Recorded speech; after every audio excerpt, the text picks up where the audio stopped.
Çoxunuza maraqlıdır ki, necə oldu bu 07? Gəldi, çıxdı Los Angelesə, özdə Mahirin təqdimatında. Ondan əvvəl bir dənə gəlin buna qulaq asaq.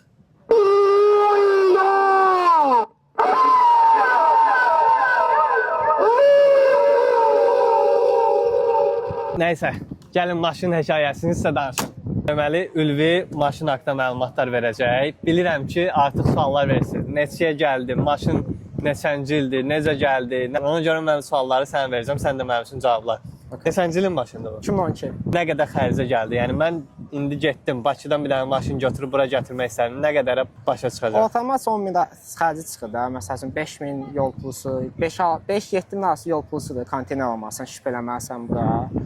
Sənədlər arası 2 min, 3 min arası belə tutur da. Bu təptəzə maşındır. Hal-hazırda 4000 kilometrdədir. Maşın dəyəri 25 min dollardır. 4000. 25 min, 30 min arası. Belə deyək də, mən indi gedib bu saniyə 07 almaq istədim Amerikada. Neçə taparam? Ortalama 15 ilə 20 arası. Belə biraz pis vəziyyətdə çürüyü falan 10 minə də tapmaq olar.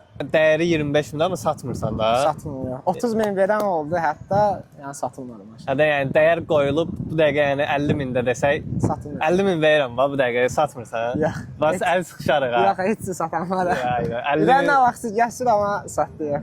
Heç nə. 50 min verirdim bu dəqiqə yəni. Heyf. Məncə Amerikada, yəni 7-ci 07 ki, bu vəziyyətdədir, bu kilometrdədir. Da istədiyin növ Ferrari tapa bilərsən amma gəlib bu 07-ni tapa Tamam, bilməzsən da impossible. yəni. Yəni məncə number 1-dır yəni.